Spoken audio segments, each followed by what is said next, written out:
औज़ुबिल्लाहिमिनश्शैतानिर्रजीम बिस्मिल्लाहिर्रहमानिर्रहीम। वीवर्स अस्सलाम वालेकुम। वीवर्स, मैं हूं आपका मेज़बान सैयद मसमी और आप देख रहे हैं सैयद मसमी यूट्यूब चैनल रावलपिंडी इस्लामाबाद से। वीवर्स, आपको मालूम है आज इमरान खान का लॉन्ग मार्च लाहौर से रवाना होना था, जो कि हो चुका है और इमरान खान साहब उसको लीड कर रहे हैं। और ये एक अंदाजे के मुताबिक जुमेरात के दिन शायद रावलपिंडी इस्लामाबाद जो है वो जुमेरात के दिन पहुँचे। तो मुख्तलिफ चैनल्स दिखा रहे हैं कि जमे गफ़ीर जो था वहाँ पे जमा हो गया, और जिसे कहते हैं कि तिल धरने की जगह नहीं। और दूसरी बड़ी बात यह है कि लोग पैदल वहाँ से रवाना हो गए हैं, क्योंकि इमरान खान ने कहा अगर ट्रांसपोर्ट का बंदोबस्त नहीं है तो पैदल लोगों ने लबैक कहा। तो बहुत से ऐसे दिलखराश मराजिल भी देखने को मिले। कुछ अपाज लोग, ख़वातीन, बूढ़े, बच्चे। बहरहाल बात वही करूँगा कि इमरान खान का इस टाइम पाकिस्तान के अंदर तोती बोल रहा है। मैं यहाँ पे एक ख़बर देता चलूँ आपको। ख़बर ये है कि मैंने आज एक सर्वे किया और देखा, तकरीबन पाकिस्तान के अंदर हर महीने 10,000 अफराद जो हैं वो 18 साल के होके और शनाख्ती कार्ड हासिल कर रहे हैं, बनवा रहे हैं।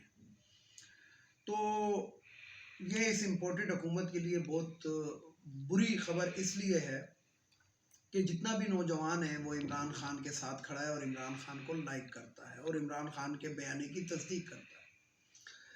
इसी के अंदर इस टाइम इस्लामाबाद के अंदर, हालांकि यहाँ पे तो जुमेरात के दिन पहुँचा है, लेकिन जो इम्पोर्टेड हुकूमत है उन्होंने कंटेनरों का एक ऐसा बाज़ार इस्लामाबाद में पिछले 1 महीने से लगाया हुआ था कि जो किसी पोर्ट का मंजर पेश कर रहा था, किसी किसी डीप सी पोर्ट का मंजर वो पेश कर रहा था। तो आज से ही उन्होंने रास्ते बंद करना शुरू कर दिए। उसके अलावा फौज और रेंजर और एफसी का एक फ्लैग मार्च भी कराया गया। राना सलाउना ने कुछ भड़के भी मारी। जो मरियम औरंगजेब है उसने भी टीवी पे आके कहा कि जनाब वो फ्लॉप हो चुका है। तो वो पता लग जाएगा फ्लॉप है या ऑन, जिसे कहते हैं कि कामयाब है, वो तो आपको कल दोपहर तक ही पता लग जाएगा। लेकिन मैं यहाँ पे एक और भी बात करना चाहता हूँ कि अरशद शरीफ के कत्ल के अंदर उन लोगों को मुलविस किया जा रहा है, कि कोशिश की जा रही है कि जो उसके यार दोस्त थे, और यार दोस्तों से मेरी मुराद है कि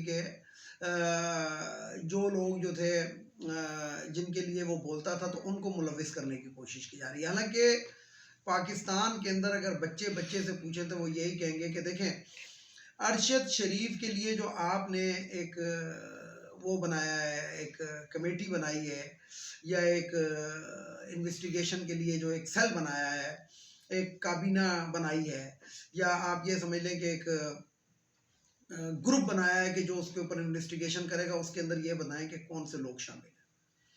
और दूसरी बात ये है कि इन चीज़ों को बनाने की ज़रूरत ही क्या है। अरशद शरीफ के ऊपर पिछले तकरीबन ये इनके जाने से पहले तक 31 FIR कटी हुई हैं। उन 31 लोगों को शामिल तफ्तीश करें। ऑटोमेटिक भाई FIR किसके कहने पे कटाई, क्यों कटाई, क्या वजह थी कटाई। ये चंद सवालात ऐसे हैं कि किसी बड़े लेवल के अफसर के नहीं, एक हवलदार के लेवल के ऊपर अगर ये इन्वेस्टिगेशन की जाए, बल्कि एक हवलदार को अगर इसके ऊपर ड्यूटी दे दी जाए तो 2 से 3 घंटे के अंदर कातिल निकाल के सामने खड़ा कर देगा। लेकिन लॉलीपॉप एक दिया जा रहा है। अच्छा, इसी के अंदर शाहिद खाकान अब्बासी, जो पतलून अब्बासी है, वो गया अरशद शरीफ के घर, शहीद अरशद शरीफ शहीद के घर। तो उधर जो लोग जमा थे उन्होंने उधर नारेबाजी की और इनको क्या कुछ कहा, मैं इस व्लॉग के अंदर नहीं बता रहा। आप यूट्यूब के ऊपर और फेसबुक के ऊपर वो देख सकते हैं कि चोर के नारों से इनको किस तरीके से नकाबा गया। अब मैं आपको बताऊं खबर मैं आपको दे रहा हूं। आपको पता ही होगा कि वजीर आजम के एक एडवाइज़र ने सुबह सुबह इस्तीफ़ा दे दिया, और उसके अंदर क्या लिखा है वो भी आपको मालूम है कि जनाब मुल्क को के साथ में और मज़ीद वो नहीं कर सकता, ऐसे काम नहीं कर सकता, इस मुल्क को बहुत बार बेचा जा रहा है और सच की आवाज़ को दबाई जा रही है। इस किस्म के उन्होंने उसके उधर जुमले लिखे, और ये भी लिखा कि वज़ीर आज़म साहब आपको रोज़े क़यामत के दिन हिसाब देना होगा। रोज़े क़यामत के दिन क्यों? ये अदालतें सोई हुई हैं? वो जो इदारे जो हैं, जो कुछ अरसे पहले तक इसको मनी लॉन्ड्रर साबित कर रहे थे और उसके बाद रातों रात इनके केसेस खत्म हुए, तो वो क्या इदारे सो गए या उन इदारों के पास इतनी ताकत ही नहीं रही? मजे की बात यह है कि नैब के ऊपर कानून साजी उन लोगों ने की जो नैब के मुजरिमान थे और अदालतें खामोश।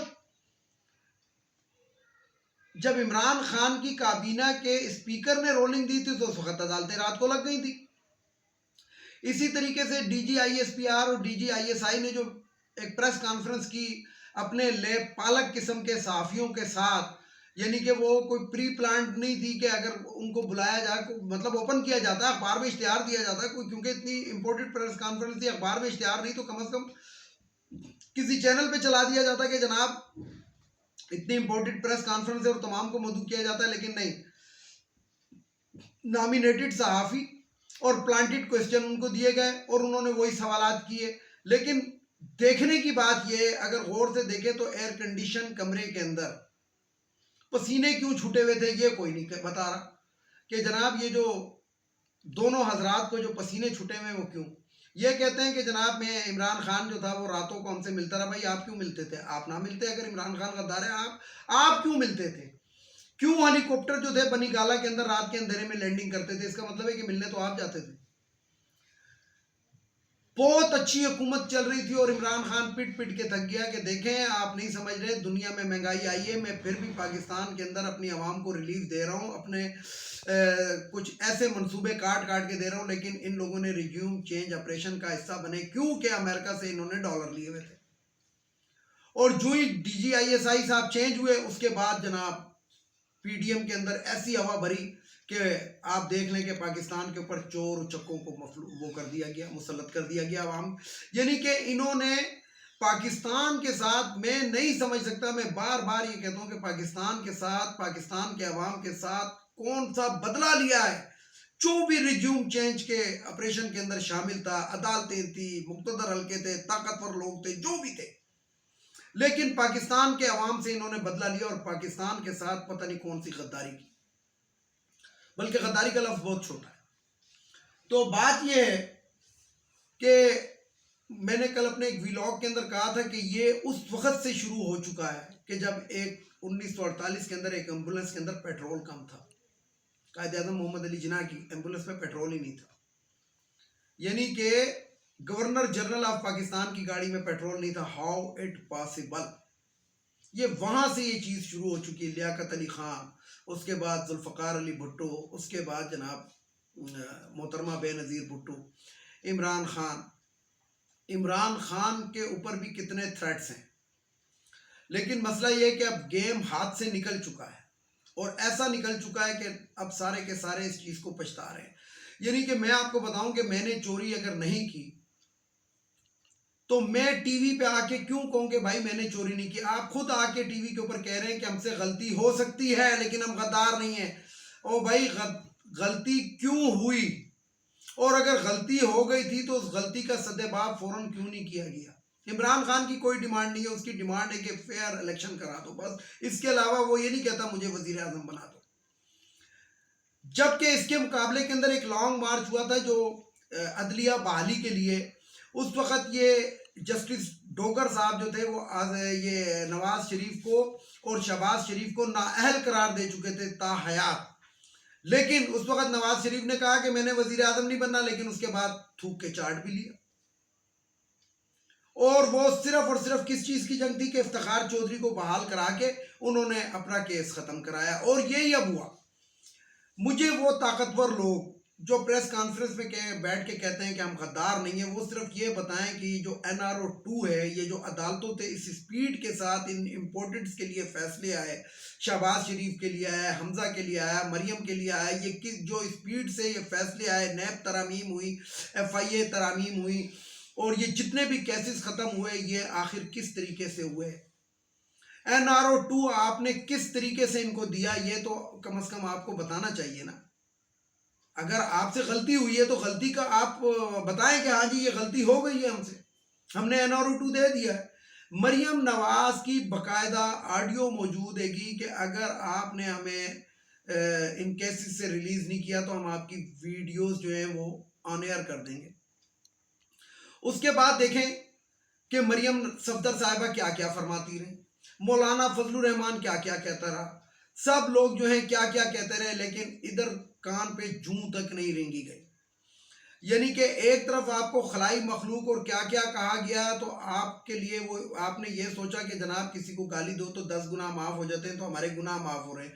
लेकिन दूसरी तरफ आपको इमरान खान ने न्यूट्रल अगर कह दिया, न्यूट्रल तो आप खुद हुए थे, तो उसने कहा कि न्यूट्रल जानवर होते हैं तो जनाब उसको फाय लगा दो। आपका जो तराजू है वो एक तरफ को क्यों झुका? आखिर पाकिस्तान की ऐसी कौन सी मजबूरी है कि अहले शरीफ के अलावा पाकिस्तान के अंदर कोई हुकूमत ना कर सकता? या जरदारी हो या अहले शरीफ हो, इनके अलावा हुकूमत तीसरे बंदे को नहीं मिलनी चाहिए। आखिर क्या वजह है? एक शख्स एक कारोबार करता है, वो कारोबार जो है 5 से 10 साल के अंदर वो ठीक ठाक तरक्की कर जाता है, उस बंदे के हालात चेंज हो जाते हैं, वो गरीबी से अमीरी की तरफ आ जाता है। लेकिन पाकिस्तान 70 साल पहले 75 साल पहले मकरूज वजूद में आया और 75 साल में हम अरबों डॉलर के मकरूज कैसे हो गए, ये कोई नहीं पूछता इन लोगों से। और इन लोगों के जो असासे वो क्यों बढ़ गए, यानी कि पाकिस्तान मकरूज हो गया और हुक्मरानों के असासे ज्यादा हो गए, ये इनसे कोई नहीं पूछता। मौलाना फजलुर रहमान 24 लाख की लस्सी डकार जाता है, उससे नहीं पूछा गया कि हाँ जी तूने कश्मीर के लिए कौन सी खिदमत की। इवन के शहबाज शरीफ को देखें कि कुछ दिन पहले तक ये जनाब केस के अंदर इस पर फर्द जुर्म आयद होनी थी, और अब तो उन लोगों का बयान भी आ गया है कि फर्द जुर्म आयद होने के बजाय हमें ये कहा गया था कि चुप कर जाओ क्योंकि 2-4 दिन में वजीर आजम बनने वाला। तो ऐसे लोगों को आप क्या कहेंगे? ऐसे NRO 2 देने वालों को आप क्या कहेंगे? तो NRO 2 आपने दिया, आपने खुद प्रेस कॉन्फ्रेंस के अंदर कहा कि हमसे गलती हो सकती है। बिल्कुल इंसान से गलती हो सकती है, इंसान जो है वो कोई फरिश्ता नहीं है, लेकिन उस गलती को सुधारा भी जाता है। आप सुधारने के टाइम पे आप कहते हैं नहीं। इस्लामाबाद के अंदर आप कहते हैं कि, और फिर आप एक ढके छुपे अल्फाज में धमकी भी देते हैं कि जनाब फौज ये वो यूं, अगर ये हुआ तो यूं हो जाएगा। और भाई जब उसने कह दिया कि मेरा मार जो है वो पुरअमन है और आईनी हक बनता है, तो फिर आपको क्या तकलीफ है? दूसरी चीज, आज इस्लामाबाद की जो इंतजामिया है उन्होंने NOC जारी करने से इनकार कर दिया। ये कहाँ की इंसाफ है कि एक लोगों को तो आप दिलवाते और दूसरों के लिए आप वो करते हैं। ये वही मौलाना फजलुर रहमान है जब KPK के अंदर दफा 144 लगाई थी कि वो इसने कहा था मैं जूते की नोक पे मारता हूँ, तो इसके साथ तो 10-12 हज़ार जेबरे थे। इधर तो लाखों अफराद है, क्या ख्याल है वो अगर जूते की नोक पे मारे या एक एक ठुड्डा ही मारना शुरू कर दें इन कंटेनरों को, तो इन कंटेनरों की हालत क्या होगी? तो होश के नाखन ने और पाकिस्तान को सही सिमत की तरफ जो इसके लिए बेहतरीन जो इसके मफाद के अंदर है, अपनी आपको कुर्बानी देनी पड़ेगी। आपका 75 साल इक़्तिदार डूब रहा है, ये याद रखें, बल्कि डूब चुका है, क्योंकि आपको खुद आके कहना पड़ा है मीडिया के ऊपर कि हम गद्दार नहीं है, हमें गद्दार ना समझा जाए। तो मैं फिर यहाँ पे कहूँगा कि पाकिस्तान के जो लोग हैं ये अपनी फौज से बहुत मोहब्बत करते हैं, लेकिन इसका यह मतलब नहीं है कि फौज के अंदर जो आला ओहदों के ऊपर बैठे हैं वो जनाब पूरी फौज को बदनाम कर दें। मैं फिर वही वाली बात करूँगा कि कहाँ है वो ऑनेस्ट किस्म के जर्नल जिनको कौम जो थी यही कौम सर आंखों पे बिठाती थी, उनको उनकी जुबानें क्यों बंद हैं?